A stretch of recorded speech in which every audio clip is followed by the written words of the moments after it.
Hello and welcome to another Roleplay with Idiots. Last time Siriusly took us through what kind of classes you can play in RPGs, so today I'm actually going to talk about character races, but I think it's time to change into something a bit more appropriate. So this is my demon-blooded mage Sabriel. She is from the Flaman Academy LARP that I did last year, and hopefully we'll do again sometime this year. Fingers crossed. So different systems will have different kind of races, and that's true whether it's for tabletop roleplay or for live action roleplay. And what races do is it sort of helps bring a flavour to your character. It gives you a culture that you can work into your backstory and play with.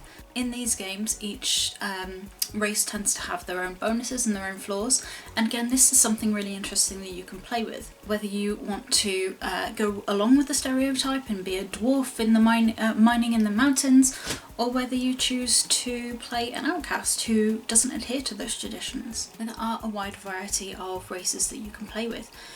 In games like Dungeons & Dragons and Pathfinder, you have a standard array of sort of core races such as elves, humans, half-elves, half-orcs, dwarves, halflings, that kind of thing. There tend to be rarer races that you can play as well. Things like tieflings, eladrin, dragonborn, genasi, asimir, furbolgs, tabaxis, that kind of thing. But with these it's best to ask your DM what they think of those kind of things, whether or not it would fit in with the campaign and with the world they're building first. With Pathfinder, you have the core races that I mentioned, but there are also standard races, advanced races, monstrous races, and very powerful races. Each category costs character points to buy, so that is something to take into consideration. In games like 7th Sea, where humans are in fact the standard race, you have nationalities to choose from instead. So with 7th Sea you've got Avalon, which is basically England, Montaigne, which is France, Eisen, Germany, Castile is Spain, Vodacci, Italy, Vendel and Vesten are the Dutch and Nordic, and Asura is the sort of Russian equivalent. Here, not only does each country have its own culture, but they have their own sort of special schools of fighting, their own versions of magic, their own secret societies. These are sort of bought with character and skill points to build your character up. So within LARPs the same is true. In Flamel, each race has has specific bonuses which can be used to aid your magic, and flaws which obviously hinder it. The main playable races there are sort of Demon Blood, Naga Blood, Elf Blood and Giant Blood. But there are also a few restricted races that you can play, sort of with the GM's permission, and they're limiting the amount of the more rare races in the game. So the main difference between a tabletop race and a LARP race is something called PhysRep, which is physical representations to distinguish the races apart. So with Demon Bloods, for example, their PhysRep is horns. For elves it's pointy ears, for giants it's blue or green veins or a prosthetic brow, and for Naga is fangs and scales.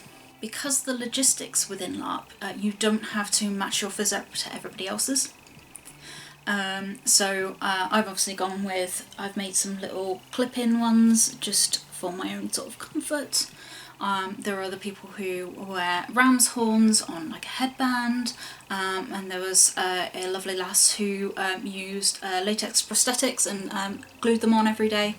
It's entirely up to you how you PhysRep sort of within the boundaries of the game. So how do you choose? Well, it really depends on what kind of character you want to play, as some races are more suited to other classes or roles than others. If you want to tank, for example, you might want to consider a heavily built race such as a half-orc or a dragonborn.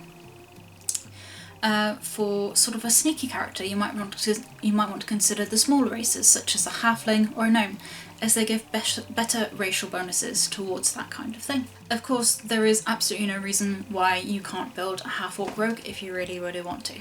The best thing to do is to read up on the races and see if there's anything that you think will work for the character that you want to play. If you're not sure what your character's going to be like, you can always start with the race first, and then see if there's anything that's really interesting and that inspires you. For our D&D campaign, I knew I wanted to play a rogue, and I knew I wanted to try and play around with non-standard races. So when Sarah, who is our DM, told me that Eladrin are in fact a playable race, I went from there. Kaelessa is actually built mostly around sort of Fae folklore, with the rogue element for her coming in more as an arcane trickster rather than her being a serious thief or an assassin. And I have no doubt that Sarah is very much going to enjoy bringing in the Fae to screw with the entire party. A good thing to remember is that whilst it's fun to experiment and try new things, if you aren't enjoying the character, then just build another one. There's nothing to say that you can't retire a character in favour of something you're going to enjoy playing a lot more.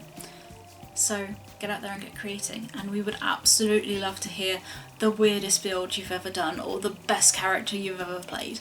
Please leave us a message in the comments, and we absolutely love chatting D&D with you guys. Bye!